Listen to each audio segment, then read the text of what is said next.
The Palestinian Islamic Jihad released this video of its street fighting against Israeli soldiers as it joined Hamas in the southern Gaza city of Khan Younis.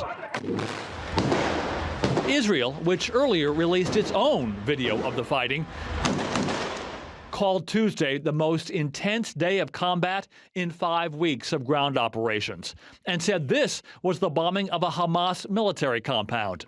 Even while under attack, Hamas managed to launch more rockets at Israel, but the end result was the same. More Palestinians pouring into overwhelmed Gaza hospitals. There is no life-saving health service in the hospitals of the southern Gaza Strip. The hospitals have totally collapsed. They cannot deal with the quantity and quality of injuries that arrive at the hospitals.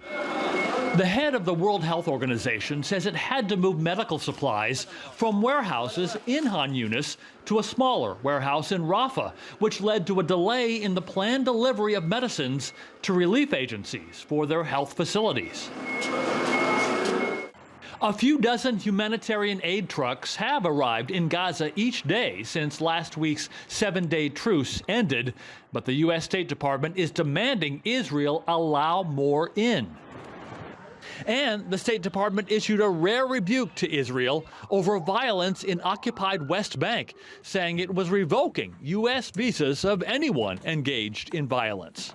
This includes unprecedented levels of violence by Israeli extremist settlers targeting Palestinians and their property, displacing entire communities, as well as violence by Palestinian extremist militants against Israeli civilians.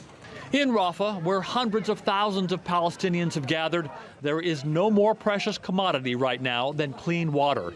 There's one water desalination plant in Rafah. May God help us. This is the last station. Water is 2 kilometers away. You have to wait for 3 hours in line. You hold water on your shoulders. There is no washing, no food, no drinking. There are no medicines, no food. The situation is very hard. We take a bath once a month. I am 63 years old. I am carrying the gallon on my shoulder for 2 kilometers to get water.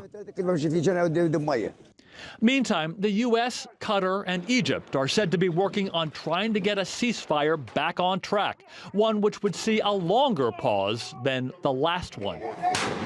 Andy Rosejan, TRT World.